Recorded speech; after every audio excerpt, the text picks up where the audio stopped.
ইসরাইলের একটি গল্প। আপনারা গল্প থেকে অবশ্যই মোরাল পাবেন, শিক্ষণীয় বিষয় আছে। তো চলুন শুরু করি। হাদিসের গল্প এটা।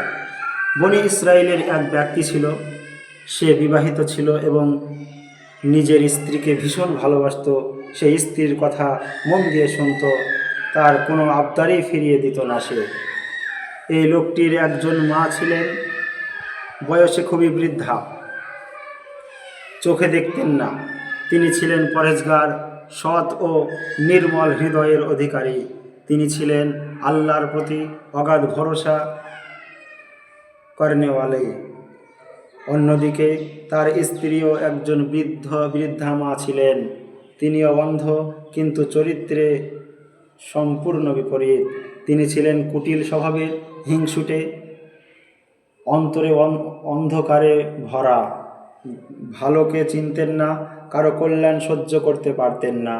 স্ত্রীর মা নিয়মিতভাবে মেয়ের কানে শাশুড়ির বিরুদ্ধে বিষ ঢালত।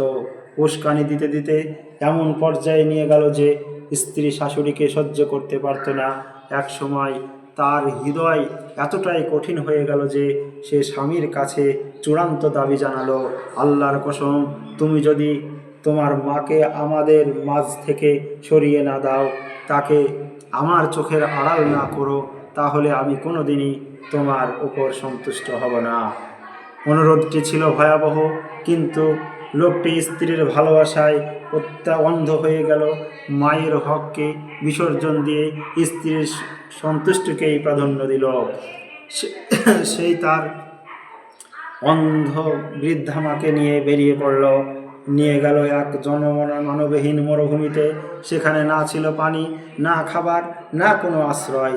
বন্য পশুর খাবার বানিয়ে সেখানেই মাকে ফেলে রেখে চলে এলো। রাত নামলো, চারিদিক অন্ধকার, চারপাশে হিংস্র জন্তুর গর্জন। ঠিক তখনই আল্লাহর তার এক ফেরেশতাকে পাঠালেন। ফেরেশতা জিজ্ঞাসা করলেন, হে বৃদ্ধা, তুমি যে শব্দগুলো শুনছো সেগুলো কিসের? বৃদ্ধ মা অটল বিশ্বাস নিয়ে বললেন, ইনশাআল্লাহ এগুলো ভালোই কিছুই, এগুলো গরু, উট আর ছাগলের আওয়াজ। ফেরেশতা বললেন, তাহলে ভালোই হোক।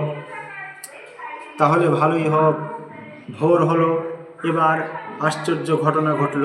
শুষ্ক মরুভূমি রূপ নিল সবুজ উপত্যকায়। চারিদিকে উট, গরু, ছাগলে ভরে গেল। এটি ছিল আল্লাহর পক্ষ থেকে তার ধৈর্য ও সুন্দর ধারণার প্রতিদান। সকালে ওই লোকটির মনে হলো, আমি একবার দেখে আসি আমার মা বেঁচে আছে নাকি মারা গেছে। সে যা দেখল তাতে হতবাক হয়ে গেল। তার মা সুস্থভাবে বসে আছেন, আর চারপাশে সবুজ শ্যামল গাছ এবং নানান পশু পাখি। সে এগুলো দেখে বলল, মা, এসব কি?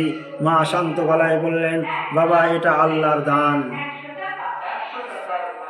তো এখানে ভিডিওটা করতে বাধ্য হচ্ছি, মানে গ্যাঞ্জাম হচ্ছে, কপিরাইট চলে আসবে।